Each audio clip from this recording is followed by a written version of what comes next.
Maximize today, baby. You got stories and trauma and darkness and food. In restaurants, you have to do the exact same thing, the exact same way, with a new set of obstacles. That's the juice. I need today to be perfect. This is the bear. Chef!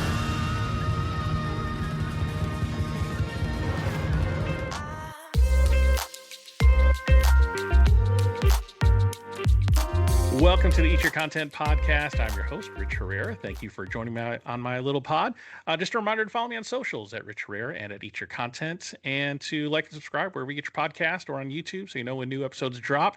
I am thrilled today to have Chef Elisa Lyew on the podcast again. She was back on my podcast, episode 105, where she talked a little bit about her background, her bakery, and her career in Hollywood. You may know her cake from Fallout. You may know some things from Madam Secretary. She bakes some of the stuff on there. She's the go-to baker for some of these big-time Hollywood shows. Chef Elisa, thank you so much for being back on the pod. I'm thankful for you to be back on. Yeah, I'm excited to be back. Thank you for having me again. Yeah, so we have you on today to talk about The Bear Season 5. The Bear has been very much a staple of my podcast, and the reason why I started it 3 years ago was this show, The Bear. It has absolutely captured the imagination of people within and without the industry, inside the restaurant industry, and we just finished season 5, and that's it. There's no more seasons after this. But I wanted to have you on to talk about it because you have been in the kitchens before. You haven't always been in Hollywood. So I wanted to talk to you about The Bear, your feelings about it being the season finale. We'll talk about season 5. We'll do a little retrospective on the previous seasons. But before we get into that, how have you been? I think when we last left at episode 105, you had some projects up your sleeve. What were those projects? How are things going? How's the bakery going? You were just starting your Love Bites bakery, getting it off the ground. How have things been for you in the last few months? So the actual bakery, the shop is done. That, after 10 years, like I said last time, I didn't want to do that, which is, I'm going to bring that back again when we talk about The Bear. So, after 10 years, I didn't want to have a bakery anymore. I got tired of running a shop. So now it's a consumer brand that's coming out hopefully in the next few months. It's something I've been working on since I closed the shop. And yeah, so I've been dealing with all the red tape and all the things that you have to do when you're selling in stores instead of selling in your own location. So yeah, that's something that's coming up. And you got to try them. So Yeah, you got a little preview. Yeah, they were great. So once that's up and running, I encourage everyone to go get them. Elisa's Love Bites cookies, they're delicious. And did you? I can't remember what we talked about last. Did you have any Hollywood projects that have come and gone since then that you've worked on? Oh yeah, so I've done a few things. Some of them I can't talk about because they're still in production, so I'm not Right. at liberty to discuss them. But Oh. there's one that depending on when this airs, it either just came out or will be out very soon. Movie called Motor City. That's actually Oh yeah, what's his that's name? the Alan I'm Richardson. thinking Marcus. I know his name is not Marcus in real life. Yeah, Reacher, Oh my the guy God. that played Reacher. Yeah, but Marcus from The Bear. Oh my God. What is his name? Yeah. Oh, jeez. You know know what I'm talking about. We're about to talk about the show, and the guy's name know. just left me. We're bad. I know. Lionel. Yeah. Yeah. So Lionel Boyce, he is in Motor City. So that's like the quick bird connection to that last project that I can't talk about. Okay. What should we be looking for in Motor City? What scenes So or what baked goods or dishes? Well, so I made a few things. The food scenes were very minimal, so it's not something that you'll instantly recognize, like some of the other shows that I've done. But in this movie, there was a diner scene. There was a scene where one of the characters is baking a cake for someone. There's a scene where she's in a restaurant, like eating like her fancy meal. There's another scene where there's a wedding photo shoot. So I made things for all of those. Awesome.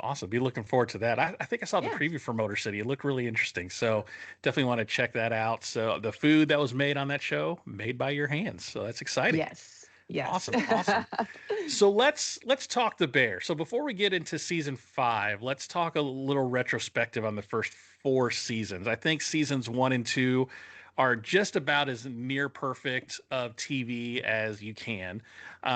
What's your relationship with the bear? When you first saw it and was kind of watching with the rest of us, you're in the food industry. You've cut your teeth in kitchens and on the line and everything.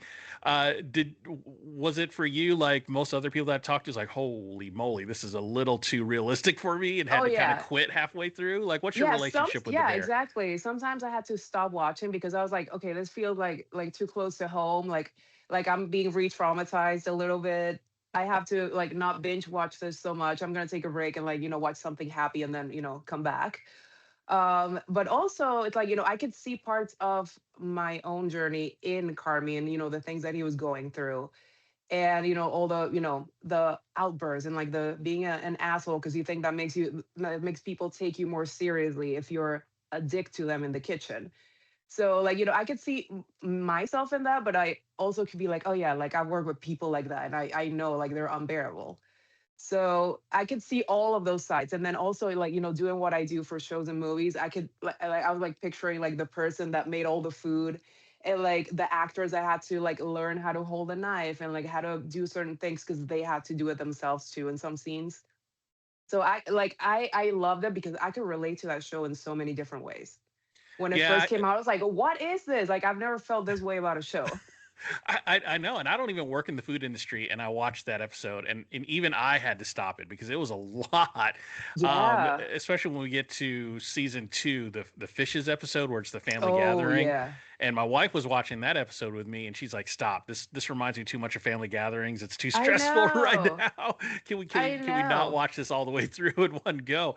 But what is it about this show that you think really that a lot of people both inside and outside the restaurant industry really kind of grabbed onto and gravitated towards? What is it? This isn't the first show about the restaurant industry on No. TV, but this is the first one that I think really captured the imaginations of the entire country. From your perspective, what do you think that was? What was the magic sauce there that made the bear as loved as it was? Yeah, I like that you use that word because it truly felt very magical because it was a combination of really great storytelling, really great, like a team. You could tell like the whole crew was people who knew what they were doing. And it wasn't just a vanity project because a lot of people are like, oh, like let's make a movie about chefs and like this and that. And then it doesn't feel honest. It doesn't connect with people because you can tell the people who made it have no connection to that industry. So they're just imagining things, what they think a kitchen is, what they think a restaurant is. So whoever came up with this idea, and I know I have the name. Like again, I'm very bad with names. The name is in here somewhere. Did a really great job portraying what actually goes on in kitchens and the pressures and everything, especially when you're cooking at that level and you have to like if you're thinking about Michelin stars and all that stuff, you have to make it your life because everything you do is being scrutinized and you're hoping for that star. You like you want to please everyone.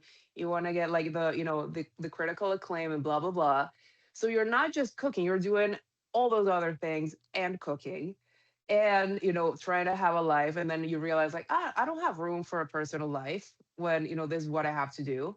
So you see all of those things, and we've all been through that in one way or another in this industry. So I feel like we felt seen. We felt like they were actually portraying us in a true, authentic way. Yeah, for those in the food industry, I know I've talked to a lot of chef friends and people that are on that are servers and stuff, and they really felt like this was the best representation of them on screen in any project, in any movie or TV show. And then for us, as those that aren't in the restaurant industry, to watch kind of that behind the scenes look into a restaurant and then hearing people saying how real it is, it's like that's crazy. Like, why does anybody get into this business? I You know, know what it's what torture, but what's we love the yeah, I mean, speaking as you who is in the industry, it. what is it about this that makes you want to, the long hours, the personalities that you have to deal with from time to time? What is it that makes you want to get into this sort of business, into the food service industry? Well, I love food, first of all. So that was my number one thing. So from my first job, I was a pastry cook at an Italian restaurant in the West Village here in New York. That was my first pastry job. And being there, it felt like, oh, this is what I actually want to do. Like, I don't want to be in an office. Like, I don't want to, like, type away all day and, all that stuff that normal people do. I want to be here. And building something like when you're put together in a kitchen and you're tasked with building something with all these other people and you don't know each other, you have nothing in common, but in that moment, you're a team and then you're all doing your part. And then people are like, oh my God, this is the best blah, blah, blah I've ever had, or this is the best chocolate cake I've ever had, or it's the best whatever I've ever had. Then that feeling, it's like a drug. Like there's nothing that compares to that. And then getting that every night and getting better at what you do, and then seeing all the better and better things that you could do in your career, you just want to keep going. Yeah, I mean, it's truly a calling, right? I mean, because Yeah. nobody gets into this to be millionaires. I mean, we see the celebrity chefs nowadays, and that's, it's the chances of becoming that are somewhat slim for your everyday chef. But what you do is you get into it for the calling of it and for the art of it, and it's really interesting to see the type of people that get into this industry that they are called to serve. And I think the Bear really answered that in terms of making that a calling and understanding why people get into it. So season one, I think episode 7 or 6, Fishes. I know the name of the Oh my episode, or gosh, not Fishes, yes. Forks, where Richie has his character arc in one episode is probably my favorite episode of the entire 5 seasons. Um, Speaking of these characters, this show, The Bear, really made household names of the three main characters: Io Berry, Jeremy Allen White, Evan Boss Macarack. They are in high demand now because of The Bear, and it really catapulted and launched their careers. So good for them. Seasons 3 and 4, though, for me, were a little bit of a downturn. I thought season 3 was a little bit too artsy for their own good. Season 4 was a little bit disjointed. So season 5 had a lot of heavy lifting to do, knowing that A, it's the final season, and B, it's coming off of, for the most part, two kind of lackluster seasons, especially after seasons 1 and 2. Do you feel like season 5 really landed the plane? Did they stick the landing as a series finale for the entire show of The Bear? Kind of thinking from season 1 to the end of season 5, do you really think they stuck the landing here? Well, I think it was impossible to recreate the magic of seasons one and two. So I never expected that. And that's not what happened. So, my expectations were met because I didn't want to, hype really high expectations of a show that's been on the air for 5 seasons. People have other projects now. Like, this is not their only thing. They're bigger names, they're busier. So it feels like they had to wrap it up, figure out a way to end on a high note, but it's not a really happy show, so they couldn't be too happy. So instead, they gave me anxiety for 7 episodes because the first 7 As it episodes, does, right? yeah, I was like I like the scoring and everything, like the music, it just made me anxious. Like everything about it, there was like no joy. Like the first time that I felt anything close to like, oh my God, like I thought that was funny or I thought that was like lighthearted was when Richie was having not a heart attack, a panic attack. He was having a panic attack in the walk-in, and then Carmi made him think the door got locked. Yeah. And I thought that was so funny because it's a very serious moment, and then like came out of nowhere with this joke, and it kind of reminded me of when he did get locked in a walk-in, and he started like going on and on about how he shouldn't be with Claire, and then Claire's on the other side of the door, and he has no idea. So it's kind of like a throwback to that episode, like everything happens in the walk-in, but also it's like, oh, they can relax, like it's been a very stressful day where everything that could go wrong went wrong, and then they have this moment where it's like, oh, we can just like be two guys laughing in the walk-in. So that was the first time that I was like, haha, like enjoying watching the show. Everything before that I was like, "Arr!" Like, and I think that's by design, that's what they wanted. Yeah, I mean, the Bear wouldn't be the Bear without a little bit of stress. And I think what Yeah. season 5 was very different from the previous seasons in that it takes place over one evening. Right. So clearly, in the years between season 4 and season 5, somebody watched The Pit and said, "Let's do that," Exactly. and Yes. and had it basically in real time, covering an entire shift in one go. But I thought what was interesting, and you talked about when they pretended that the the lock-in door was locked. There was a Yes. lot of little callbacks to previous episodes and or previous Yes. seasons that really made you think, okay, this is really the end. And one thing that I thought was really touching, I think my favorite callback, and it wasn't really a callback, but just a little Easter egg, is when they were talking about franchising the sandwich Oh, shop, yes. and they're talking to what was Rob Reiner's character before he passed away, Right. and they said "as you wish," and I was like, oh, that hit me in the feels because Rob Reiner, known for his directing The Princess Bride, and his movie "As You Wish" was a popular line on Yeah. that show, meaning "I love you" in that show.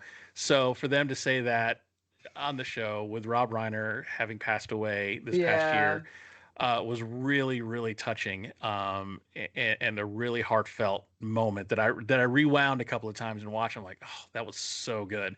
I Um, know. it was so good.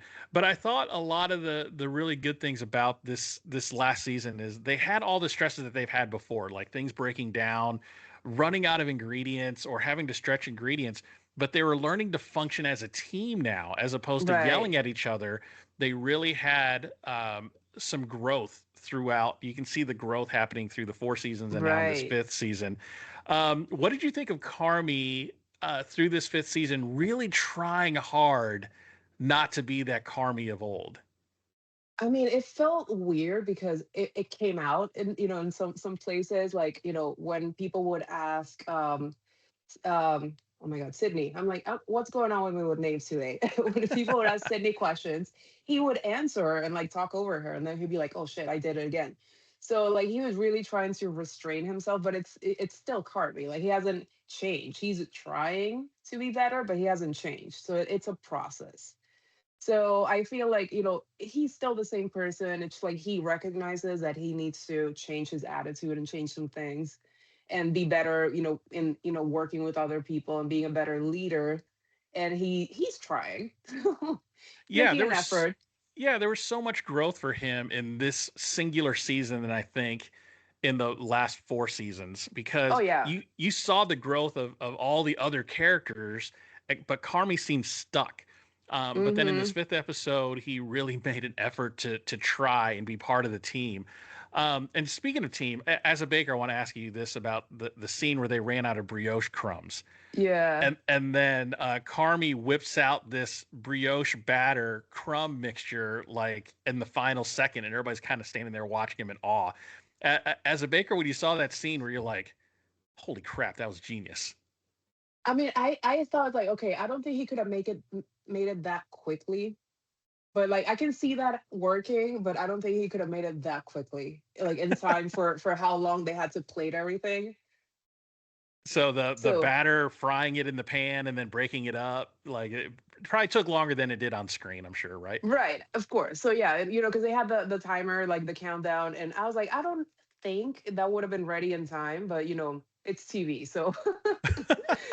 But it was a cool idea because like you do have to pivot sometimes, especially when you have like a set menu where that's like a prefix menu, and you have to have like all these dishes come out at the same time and it has to be exactly the same. So yeah, you have to pivot a lot of the time. So and they did a lot of that. So this was kind of like showing how Carmi always wanted everything to be absolutely perfect. And when it wasn't perfect, he would just like blow up. And everything went wrong. Like they ran out of things. He dropped the plate when they already had, didn't have enough. So I kept thinking like if anybody else had dropped that plate, Carmi would have lost his shit. Oh, But absolutely. but because it was him, it was like him doing it. Then everybody else was like, okay, calm down. We can figure this out. Let's find another thing to serve. And they worked it out. But if anybody else had dropped that plate, I think he would have lost his mind. And you were kind of waiting for it too, because the plate dropped and there was just like And then you're like, silence, oh right? shit. You were Yeah. waiting for the volcano to erupt, and instead he steeled himself and was able to do something else, which was really Right. neat to see. Again, that's that character growth of Carmi in that one season, uh, uh, uh, seeing him finally kind of becoming a better person throughout the bear, which is what we wanted for him, right? We wanted him to be a better Yes. person. He just refused to do so, and he was like Right. stunted in his growth, while everybody else was turning around and becoming better people and finding their calling. I do want to ask about this as again as a creative baker as yourself, the candle thing with at the end where Marcus's dad was eating dessert and he said, "Oh, where's the caramel sauce?" And he cuts the candle in half and it's right there in the candle. Yeah. Were you looking at that? It's like, I'm totally stealing that. That is such a great No, idea. I thought it was kind of cheesy. I was like, oh God, Ah! that's super cheesy. Why? I don't know. I just thought it was gimmicky. And it's not like, that kind of restaurant will probably not do something like that. Because it feels like a little like touristy. Like if you went to like a touristy place where everyone's like, out with their phones out, taking pictures of everything and like taking videos for TikTok. Kind of like a few years ago, it was like the chocolate sphere that you would pour hot sauce on and like crack it and whatever. Like it felt kind of like that. It kind of felt like for me, it like one of those dishes from Millennia. Those kind of like the sugar helium balloon. Those really kind of Right. Instagrammable, obviously photogenic moments. But having him cut the candle in half and having that caramel sauce right there, I thought was really funny. It was really good. I thought it was really creative. For me, I think the series MVP from season 1 to 5, kind of thinking back to the whole show. I got to say, Eben Moss Bacharach's Oh Richie yeah. character, Oh s- yeah. it, Richie was the heart of the show for heart sure. of the show. I think really the Yes. show seemed to be about him more than it was about Yeah. Carmi. So talk to me a little bit about watching his character growth from season 1 to season 5, and how it and how you felt about that, what you thought about that over the course of 5 seasons. Right. So, season one, he's like, very like, angry all the time. He's like starting fights with people. He's like angry at Carmi because of, what happened when Mikey died and like all of that stuff. And he's still grieving Mikey and taking it out on everybody else, especially Carmi. And, he's going through a divorce and like, co-parenting and all that stuff. So he's like dealing with a lot, very heavy. And then he starts learning about fine dining against his will because he had no interest in Right. turning the restaurant into a fine dining spot. And then against his will, he's sent to, like do be an intern at a fine dining restaurant. And then he ended up loving it and really wanting to learn more. And then he became the best manager you could imagine. He loved it. He was so good at it. And through the seasons, like, he's still grieving his divorce and like, he's sad that his wife moved on with a guy who's so much more handsome than he is and like so perfect in every way.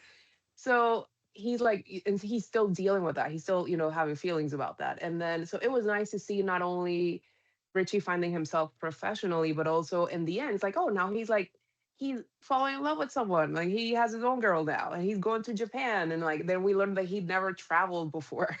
So it's actually his first trip. He's never left the country. And he was a little scared about going to Japan, but then it's like, oh, now she's going with him and they're together and it's like happily ever after. So I thought it was nice to see Richie happy and doing well and healthy and all that stuff. Yeah, me too. Because when you think about early Richie, he was very brash. He's the Hmm. kind of friend like you're glad he's on your side, because if you're on the other end of his vitriol, it can get ugly.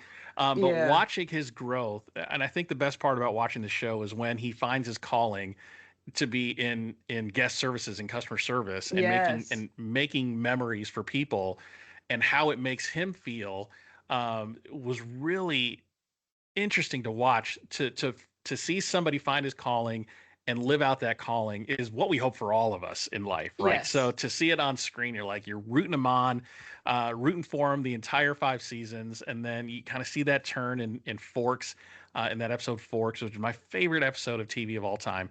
And then see him continue to grow and making experiences for everybody, throughout the rest of the season in the restaurant, and becoming a better person over it. And then him finding love with Jessica. And I Yes. knew that when I saw him and Jessica in that Forks episode, I'm like, they're gonna have to get together. Yeah. We got to make that happen. So it was really great to see at the end that he got that happy ending for himself.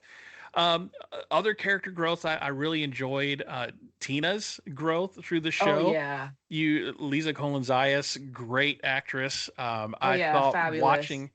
watching her at the beginning, she reminds me at the beginning of like the grizzled like Waffle House vet cook with a cigarette hanging out of her mouth. Not Oh that she was yeah. smoking on the show, but just that no nonsense, take no crap from anybody type of person, to transitioning into fine dining and learning that she does love that and she wants to be better at that, and becoming kind of a softer person in the process of learning Oh these yeah. things. And her Brussels sprout dish kind of coming to the rescue in season 5.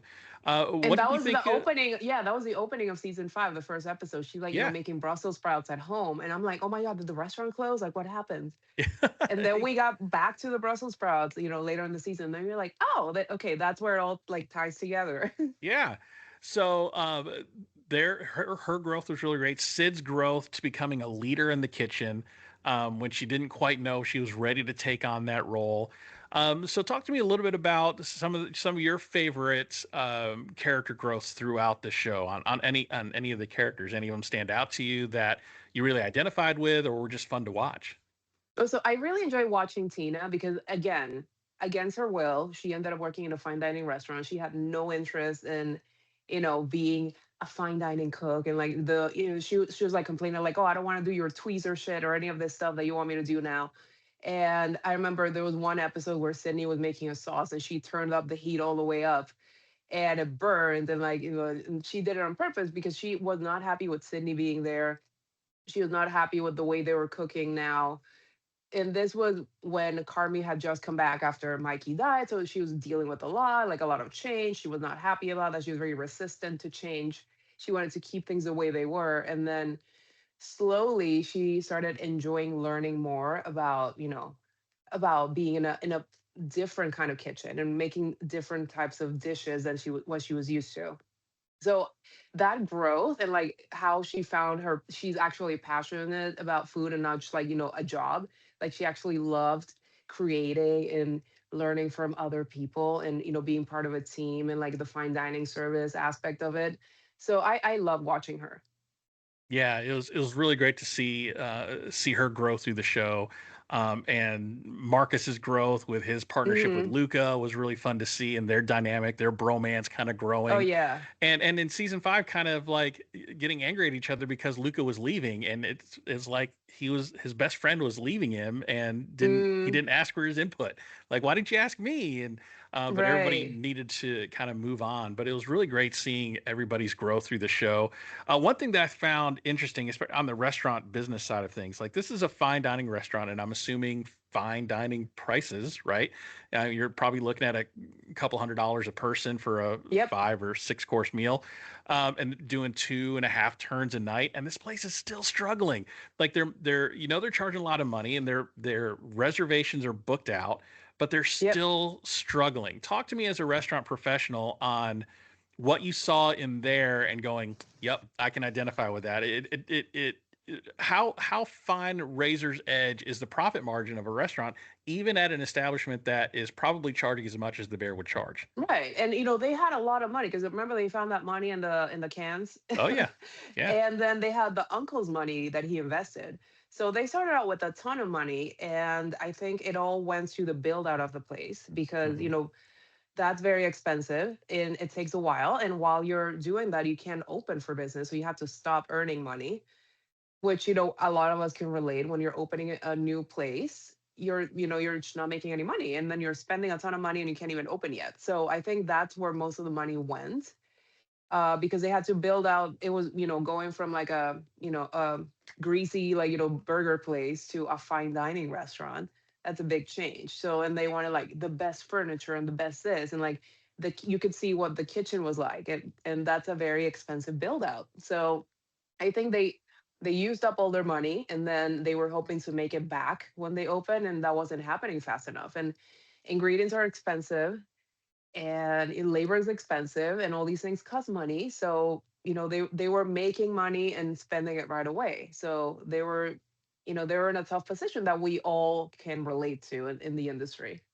Yeah, it just kind of watching it, it amazed me as somebody again not in the industry, so I don't know the profit and loss statements of your average restaurant. But I was Hmm. thinking, man, you're charging hundreds of dollars a person, you're having 2.5 turns, and it's still struggling. Like if they can't make it, what hope is there Right. for a lot of these restaurants that start out? It's a rough business out there It to start in is. the food industry to open up a restaurant. I mean, I have a huge amount of respect for those that can open up a restaurant and sustain it for a considerable length of time because it is not easy to be able It's to do not. that. It is not. And then when you're cooking at that level where you're, getting your ingredients from the farmer's market, and, you're Right. getting like organic this and like farm fresh that and blah, blah, blah. And all these specialty wines and things like that that you have to have, in stock. You can't just like buy wine every week. Like it's something you have to have a cellar full of wine, and that's expensive as well. So when you're, at that level, you're spending a ton of money before you even see a penny. Yeah, I mean, these are ingredients you're not getting off the Cisco truck, right? I Right, mean, exactly. you are sourcing locally, and that is more expensive, unfortunately. But it's Hmm. the quality of ingredients is going to put out a better quality dish, and hopefully you get diners that want to spend that money and they come back, week after week, to keep the place running. One thing I thought was kind of interesting, though I felt it didn't go anywhere, was that whole side plot of Jimmy, Computer, and this new character, Cheddar, trying to figure out Yeah. air rights of Oh of yeah, the like of the that never building. went Like it anywhere. never went anywhere. It was I get you have to have a B plot of that, but I was kind of once you're kind of invested into a plot, you kind of want to see where it goes, and it went literally nowhere. Yeah, like they went They to like the permit office and like everything, like, and well, I think that was an opening to like, why they were having those conversations, and then they came across Ibra's plan to franchise. Yeah, And then they went with that. right. So I think that was kind of like the reason for them to be there, was that initial, air rights conversation, but then they found Ibra's presentation and they were like, "Oh, like this makes sense. Let's do this." Yeah, I think that's got to be it because it Yeah. didn't that storyline didn't go anywhere other than to fill that comedy relief a little bit because it was funny. I mean, Yeah. I'll be honest, it was pretty funny. And this is classified as a comedy 5 years in with Yeah, nobody. it's like a weird, gray area between drama and comedy. Yeah, yeah. It's like some And days it's a drama, some days it's a comedy. We don't know which one we're gonna get. so it was funny, but yeah, once they found Ibra's franchising plan, then they're like, "Oh, okay, we're going to go this route," which obviously made sense.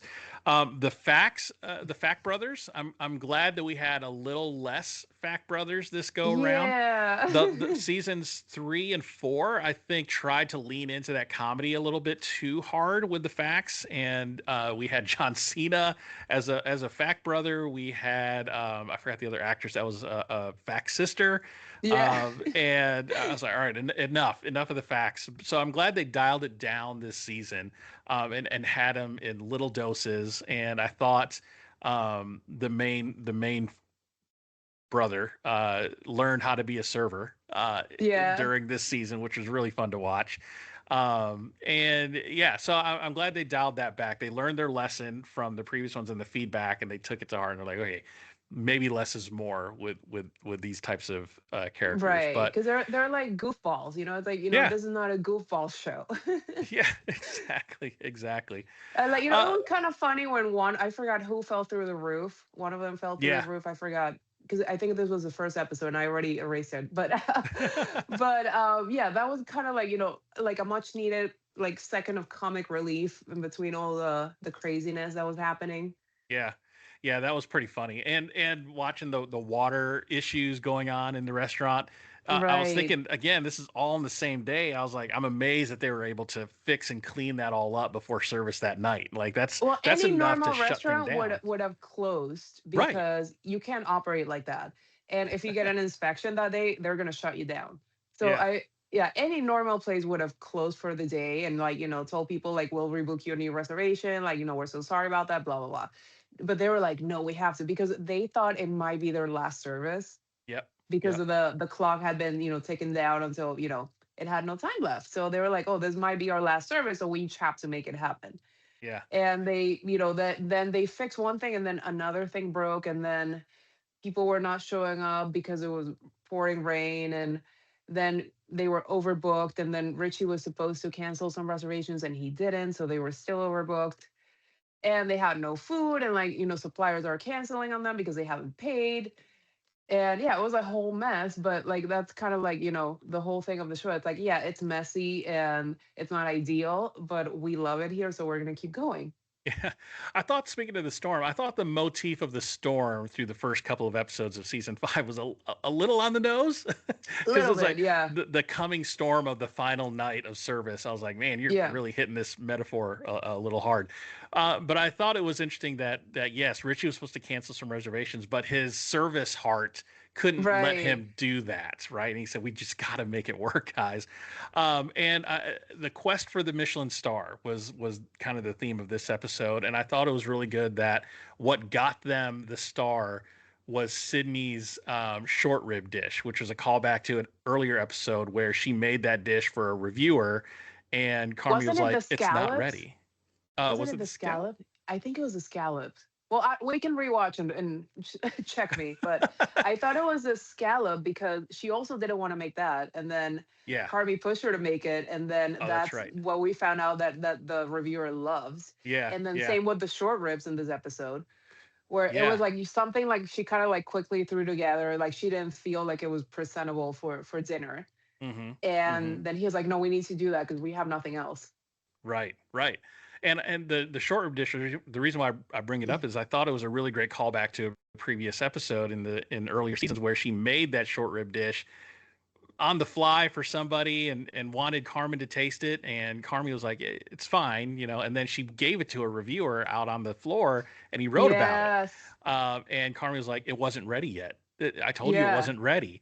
And now it was, and it helped them. It was one of the dishes that helped them get the Michelin star, or two Right. Michelin stars, which I thought was really good.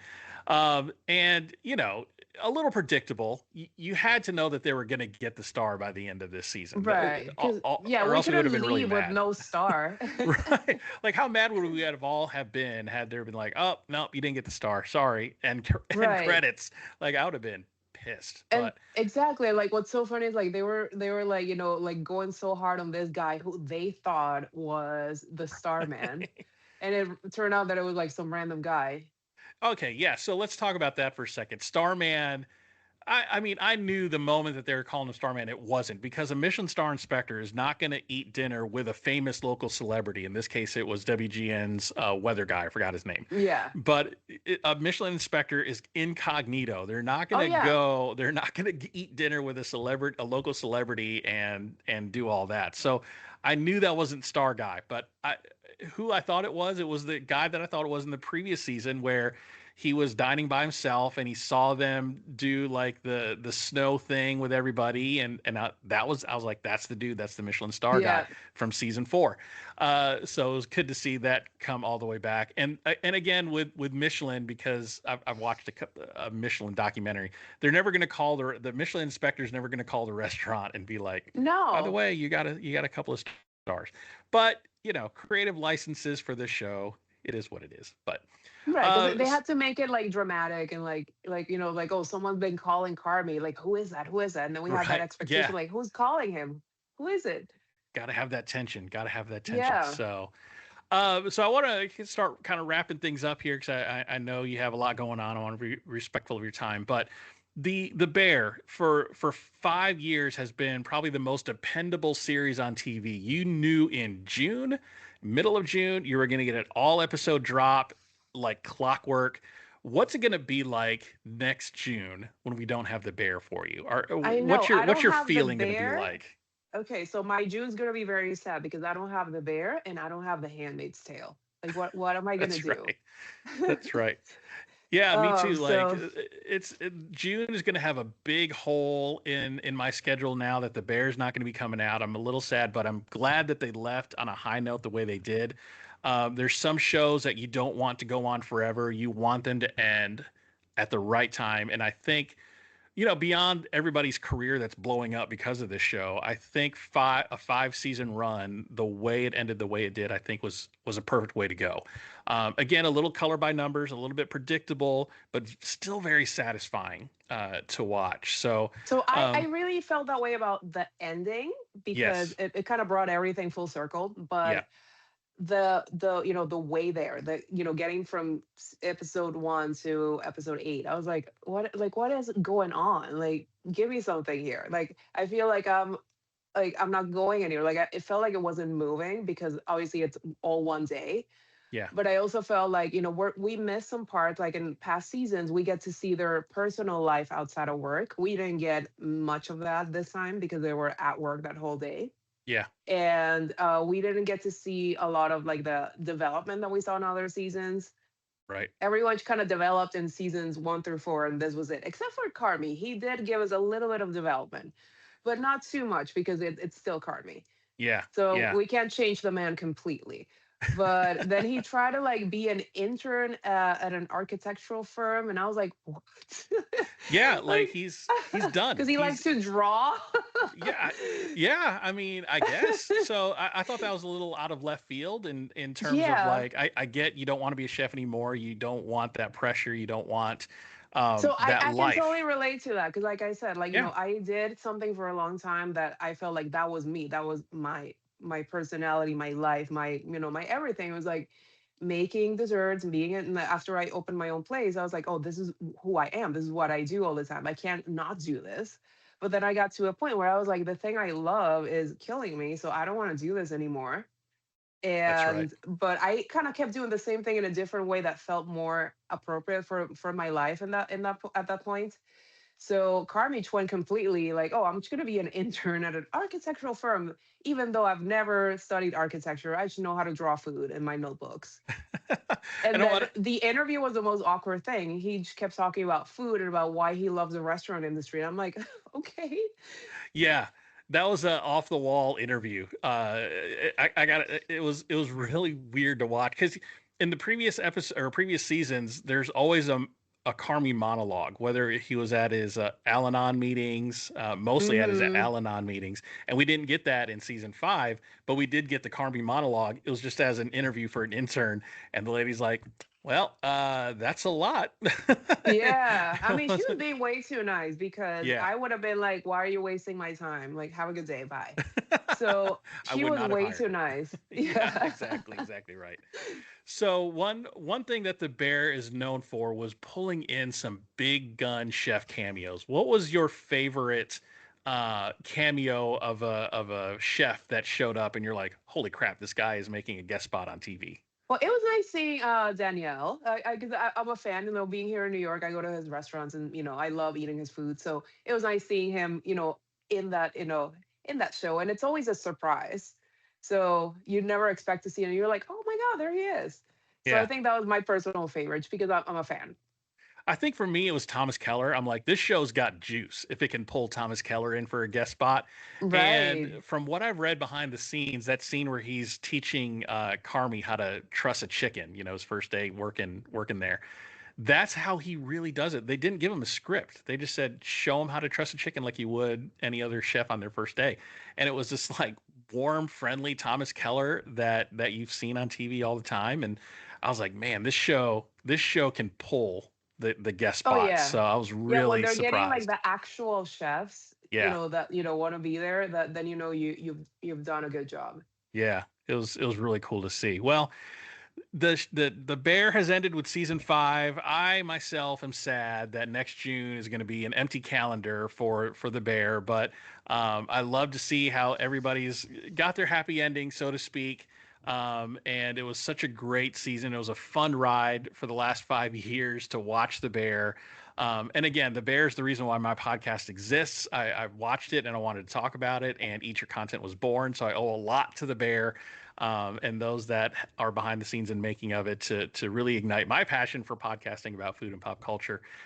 Chef Elise, what's some projects that you got going on that you want people to know about? Where can people find you online and on socials? Well, Instagram at Chef Elisa Lyew. That's, you can put it on the screen if you want. If, Oh yeah, that's where I'm most active. And like I said, my cookie line is going to be in stores hopefully very soon. There's still some things that need to be done. Like, as you know, there's a lot of red tape when you're selling at large scale. There's a lot of certifications and things that you have to do to sell nationally. So that's all going on in the background. So it's coming.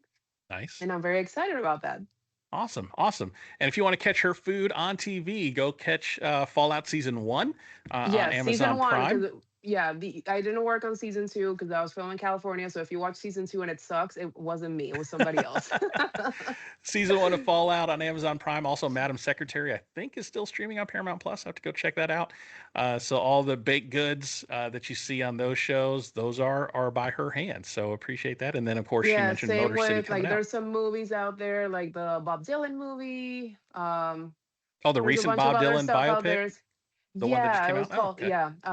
A Complete Unknown. Yeah. Oh, Yeah, okay. that one.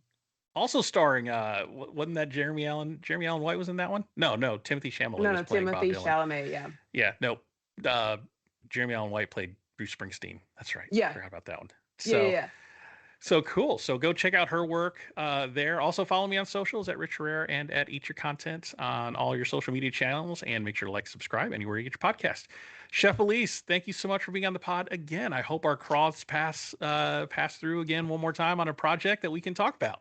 Absolutely.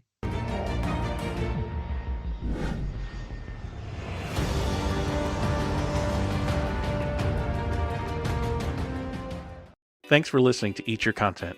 If you like what you hear, please consider supporting the podcast through my merch store on TeePublic.